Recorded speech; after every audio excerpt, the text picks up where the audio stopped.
मैंने आपको पिछले क्लास में डिटेल्स बनाया था तो कंजर्वेटिज्म पोस्ट 1850 और मैंने बोला था कि आपको मैं नेक्स्ट क्लास में या नेक्स्ट सेशन में यूनिफिकेशन ऑफ इटली और जर्मनी समझाऊंगी। ठीक है, तो मैं आपको समझाऊंगी, इसलिए आप कॉपी पेन लेके बैठिए और ध्यान से समझिए जो मैं समझाना चाह रही हूँ। ठीक है, जब यूनिफिकेशन ऑफ इटली की बात करेंगे तो इटली 7 पार्ट्स में डिवाइड था।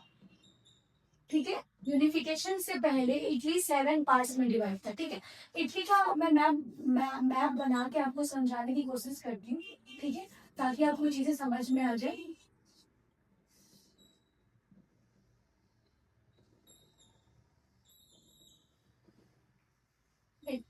तो ध्यान से समझिए, ये जो बीच वाला एरिया है, ठीक है, ये है इटली का कैपिटल, दैट इज रोम। यहाँ पे पोप बैठते हैं, हेड ऑफ द चर्च। ठीक, उसके बाद जो नीचे है इसको बोलते हैं साउथ इटली। यहाँ पे जो स्टेट्स है that is Sicilies to Sicilies इसको बोलते हैं under kingdom of Naples.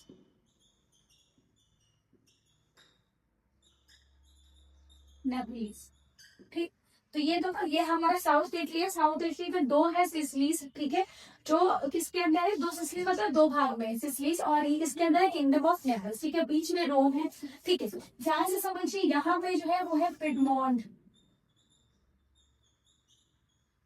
Sardinia. Sardinia plus Piedmont. ये जब इटली यूनिफाइड हो रहा था तो ये अकेला एकमात्र था जो इंडिपेंडेंट था इटली में, और इसका राजा था। इसी का राजा पूरी इटली का राजा बनेगा जब इटली यूनिफाइड हो जाएगा। ठीक है, देखिए यहाँ पे दो है, एक है लोम्बार्डी और ये है वेनेशिया। बाकी और भी चीजें हैं, लेकिन यही आपको इम्पोर्टेंट है जब मैं यूनिफिकेशन पढ़ाऊंगी अभी तो। ठीक है, देखिए समझिए, यहाँ पे है सार्डिनिया पिडमोंट। ठीक है, ये है लोम्बार्डी वेनेशिया, बीच में है रोम, और नीचे है साउथ इटली में to Sicily that is kingdom of Naples. ठीक है, अब मैं ऐसे पढ़ाऊंगी कि आपको चीजें अभी के अभी याद हो जाए। इसके ऊपर क्या है, जब हम मैप में वर्ल्ड मैप में देखेंगे तो इटली के ऊपर है जर्मनी। ठीक है, और जब यूनिफिकेशन की बात हो रही थी तो साउथर्न जो जर्मनी था वो ऑस्ट्रिया के अंदर था। ठीक है, किसके अंदर था, ऑस्ट्रिया के अंदर था।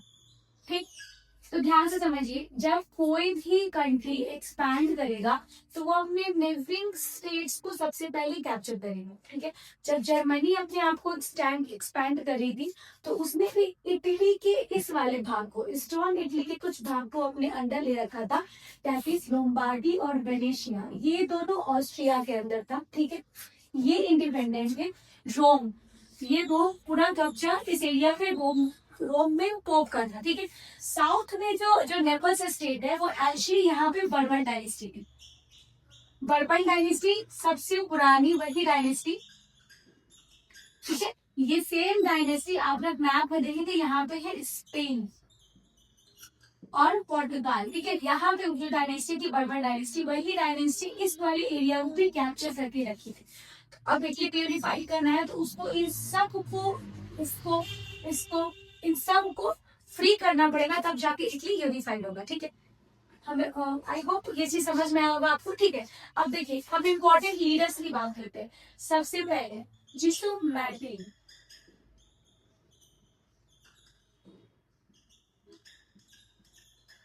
जैसे रखिए, जैसे हमारे यहाँ के राजा राममोहन रॉय, विवेकानंद और बाकी और लाइक भगत सिंह, जो भी चीजें थे, जो रिवोल्यूशनरीज आइडिया इंडिया में फैलाने की कोशिश कर रहे थे, जैसे जवाहरलाल नेहरू हो गए, सुभाष चंद्र बोस हो गए, सेम वैसे ही इटली में एक लीडर थे जिसको मैडली। ठीक है, इन्होंने यंग इंडियन मूवमेंट चलाया था, यंग इटली मूवमेंट।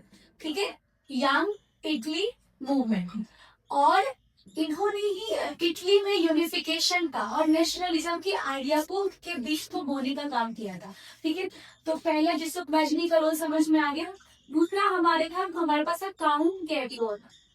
काउंट कैरियोर, जो काउंट कैरियोर थे ये चीफ मिनिस्टर थे इसके। मैंने बोला था एक ही इंडिपेंडेंट स्टेट था, सार्डिनिया और पिडमोंट। तो ये सार्डिनिया प्लस पिडमोंट के चीफ मिनिस्टर थे, और यही थे जिनके दिमाग का प्लानिंग चल रहा था he is the planner and diplomat जो सारा यूनिफिकेशन ऑफ इटली को हो रहा था, ठीक है। तीसरा हमारे पास आ जाएगा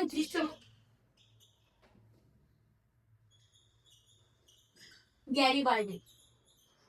गैरीबाल्डी ये क्या था, ये आर्मी का हेड था, ठीक है। जो आर्मी थी इटली में उसका हेड था, और इसके आर्मी को बोलते थे रेड शर्ट, ठीक है। इसके आर्मी रेड शर्ट पहनते थे, ठीक। तो ये आपका इसका काम हुआ इटली के अंदर अंदर अपने आर्मी और अपने पावर को भेजना और यूनिफाइड कराने में हेल्प करना। तो 3 समझ में आ गया। चौथा हमारे पास थे विक्टर इमैनुअल सेकंड। ये कौन थे? he became the king of unified Italy, ठीक है। ये राजा बनेंगे 1861 में, जब इटली को यूनिफाइड कर दिया जाएगा। तो विक्टर इमैनुअल सेकंड 1861 में इटली का किंग बनेगा, ठीक है। देखिए मैंने आपको बताया जिसुक मैजिनी जो है वो लोगों के अंदर नेशनलिज्म और उसके आइडियाज को डालने की कोशिश करेगा। काउंट केपियोर सार्डिनिया पिटवान का सीएम रहता है और वो डिप्लोमेट रहता है। जैसे सरदार वल्लभ भाई पटेल का वो डिप्लोमेटिक दिमाग था भारत को यूनाइट करने का, ठीक है। भारत 549 स्टेट्स में छोटे छोटे एरिया में डिवाइड था, और सरदार वल्लभ भाई पटेल ही थे जिन्होंने पूरे भारत को यूनिफाइड किया था। सेम वैसे ही ये काम काउंट केपियोर करेगा, प्लानिंग इसका रहेगा, ये इम्प्लीमेंटेशन करवाएगा, ठीक है। जिस वक्त गैरीबाल्डी जो है वो आर्मी का चीफ कमांडर रहता है, और इसी के आदेश पे आर्मी जो है वो इटली में उसको यूनिफाइड करने का काम करेगी। विक्टर इमैनुअल सेकंड जो है वो 1861 में इटली यूनिफाइड इटली का राजा बनेगा, ठीक है। अब मैं आपको मैप समझा दिया, मैंने आपको गिवन कंट्रीज और बाउंड्रीज समझा दी। अब ध्यान से समझिएगा।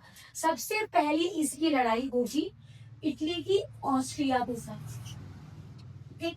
ध्यान, इटली का फ्रांस, देखो इटली का जो सार्डिनिया पिटमान का जो सीएम था काउंट केपियोर, उसका बहुत सारी लैंग्वेजेस पे कमांड था, तो उसको फ्रेंच लैंग्वेज भी बहुत आता था, तो वो उसका फ्रांस के साथ बहुत अच्छा रिश्ता था।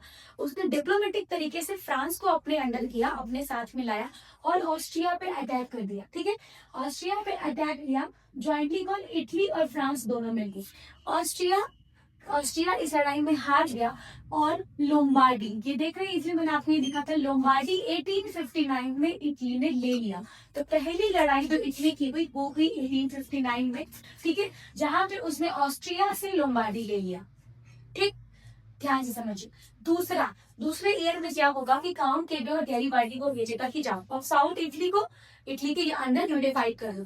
तो ये अपने आर्मी चीफ को लेके जाएगा यहाँ पे, और किंगडम ऑफ नेपल्स को हराएगा, अपने आर्मी को अंदर अंदर में लेके जाएगा, अंदर अंदर में विभाजन करेगा, लोगों के अंदर नेशनलिज्म वापस से लाने की, यूनिफिकेशन की बात करेगा, ठीक है। और लड़ाई को भी किंगडम ऑफ नेपल्स हार जाएगा, और ये जो साउदर्न इटली है ये गैरीबाल्डी इटली में मिला लेगा, ठीक है।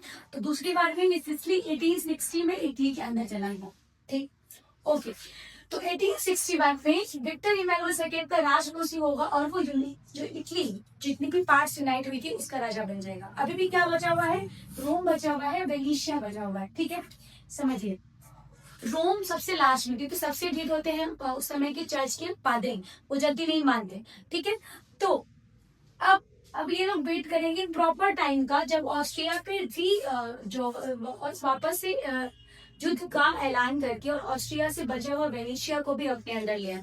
ये टाइम आया जब 1866 में ऑस्ट्रिया की खुद की लड़ाई हो रही थी प्रशिया के साथ। मैं आपको यूनिफिकेशन और जर्मनी जब पढ़ाऊंगी मैं बताऊंगी कैसे ऑस्ट्रिया और रशिया आपस में लड़े जर्मनी को यूनाइट करने के लिए।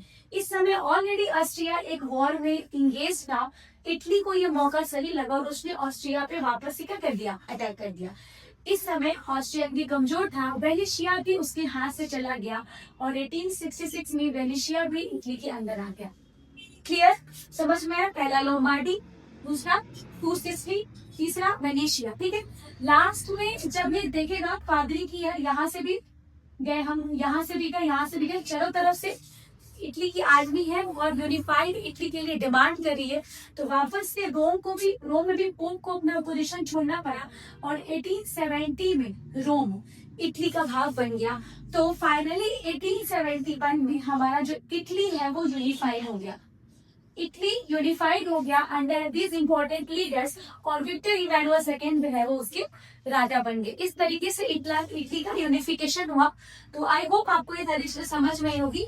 अभी मैं आपको जर्मनी के यूनिफिकेशन भी समझाती हूँ, ठीक है। Thank you.